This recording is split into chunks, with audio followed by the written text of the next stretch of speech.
This is David Smith of Blowing Sands Glass Studio, and I'm going to talk today about an interesting project I did in 2006.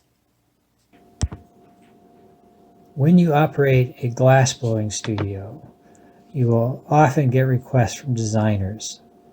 Sometimes they're straightforward, and any experienced glassblower can do them.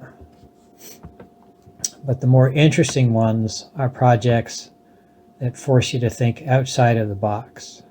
You have to come up with a novel way of finding a solution to the problem.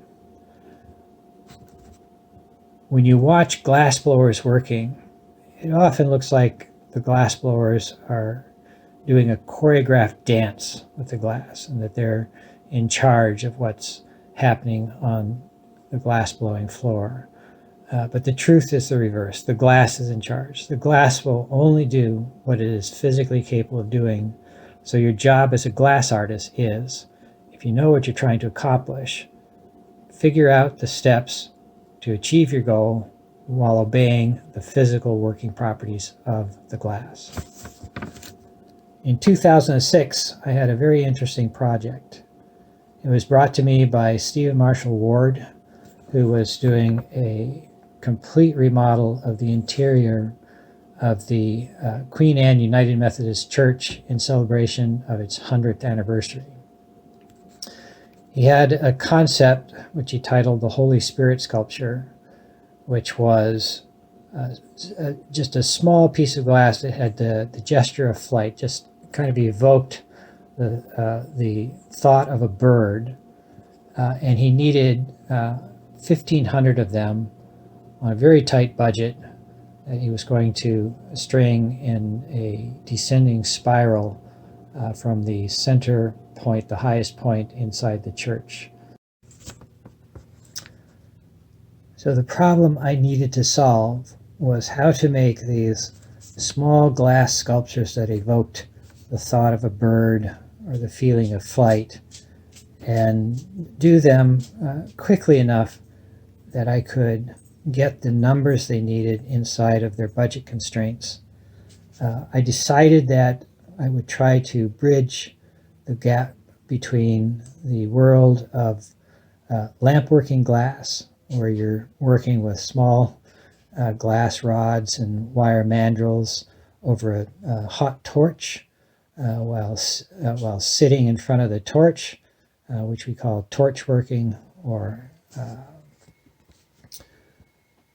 flame working, and the world of the offhand glassblower, where you're putting a 5-inch steel pipe into a furnace full of molten glass and then shaping and blowing to get the result that you want. And what I came up with, and I had a local machinist build it for me, was a tool that looks very much like a blowpipe, had the same length as a blowpipe, but instead of being able to blow through it, it had a 3-chuck collet in the end and a strong spring at the cold end. What you would do is you would push down on the pipe, and that would open the little three-jaw collet.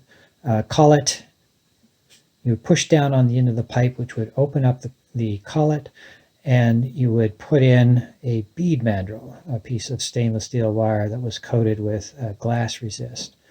At this point, you could roll the tool back and forth on the bench, and your assistant could get the hot glass for you, color it up, bring it to you, and you could wrap it around the mandrel and then sculpt out the wings and the tails of this small glass sculpture.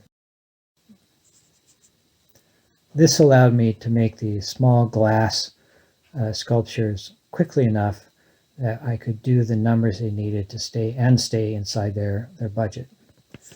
When the little flight sculpture was done, you simply, again, push down on the end of the pipe, which would release the jaws and the collet, and you would simply remove the bird and the mandrel, and then that whole bird and mandrel would go through the annealing cycle, and the next day you would break the resist free, and you would basically have this sculpture of a bird in flight with, or I should say, and the next day you would break the mandrel free, and the little sculpture that evokes a bird or flight would have a hole in it like a bead, so that it was ready to be strung onto the cables to complete the sculpture. The sculpture ended up having 70 strands. I think the longest strand was about 12 feet long in an ascending spiral, and they wound up using 1,250 birds. The process was very successful, a very simple tool and a very clever design and a very beautiful piece.